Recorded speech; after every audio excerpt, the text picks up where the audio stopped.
అందరికీ జై శ్రీరామ్. మే 12వ తారీఖున మనందరూ కూడా మాతృ దినోత్సవం, మదర్స్ డేగా మనందరం కూడా జరుపుకుంటూ ఉంటాం. సో ఈ మదర్స్ డే ఏంటంటే మదర్కి ఒక రోజా, అంటే ప్రతిరోజు తల్లిదే.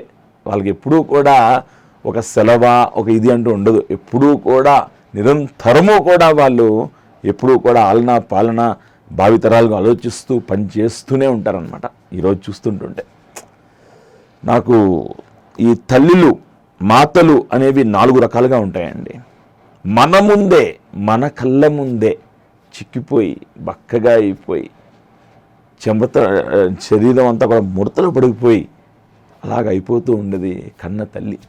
అటువంటి కన్న తల్లిని మనం చాలా చాలా జాగ్రత్తగా చూసుకుంటూ ఉండాలన్నమాట. అదేవిధంగా భూమాత, కన్నమాత తర్వాత భూమాత. భూమాత ఏంటంటే అండి, భూమాత అనేది మనం దున్నుతాం, తొక్కుతాం, నడుస్తాం, అన్నీ చేస్తూ ఉంటాం. కాబట్టి పొద్దున్న లెగంగానే ఒక్కసారి నమస్కరించాలి ఆ భూమాతకి. ఆ భూమి మనకు అన్నీ ఇస్తుందండి. ఫస్ట్ ఇల్లు కట్టాలంటే బోర్వెల్ వేసేస్తాం. చెరువులు ఎక్కడ ఉన్నాయండి? ఇవాళ రేపు పంటలు పండించే వాళ్ళు కూడా బోర్వెల్ వేసేస్తుంది. ఎక్కడ చెరువులు పెట్టట్లేదు. ఏంటంటే ఎంత మటుకు తీసుకోవడమే భూమి నుంచి, మనం ఇచ్చేది ఏమీ లేదు. చివరికి చనిపోయిన తర్వాత ఈ భూమిలోనే మనం కలిసిపోతూ ఉంటాం. కాబట్టి ఆ భూమాతకి మనం గౌరవిస్తూ ఉండాలి, దండం పెడుతూ ఉండాలి. దాని తర్వాత గోమాత.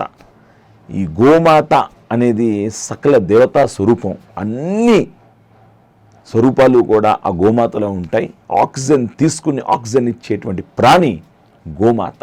అటువంటి గోమాత రక్షణ, సేవ శ్రీకృష్ణుడు పూజించాడు, రాముడు పూజించాడు, కృష్ణుడు సేవించాడు.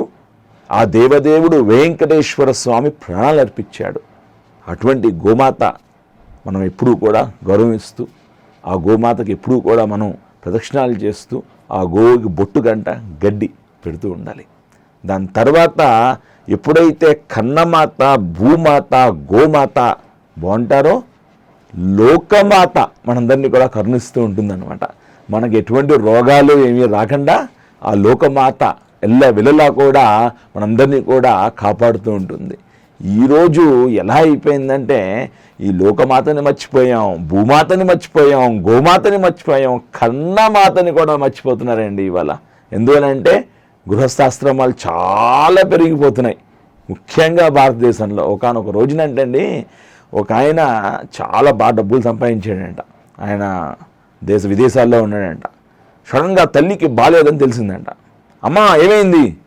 పోయిన వారమే నేను వచ్చాను అని టక్కని దిగాడంట. ఫ్లైట్ దిగి టక్కని వచ్చి, ఏమ్మా ఏంటి, ఏమన్నా కోరికలు ఉన్నాయా అని అడిగాడంట. నాయనా 2 కోరికలు ఉన్నాయి నాయన నాకందంట తల్లి. అదేంటమ్మా, పోయిన వారమే కదా నేను వచ్చాను, అంతా బాగానే ఉందన్నావు కదా, ఏంటి చెప్పు అన్నాడంట.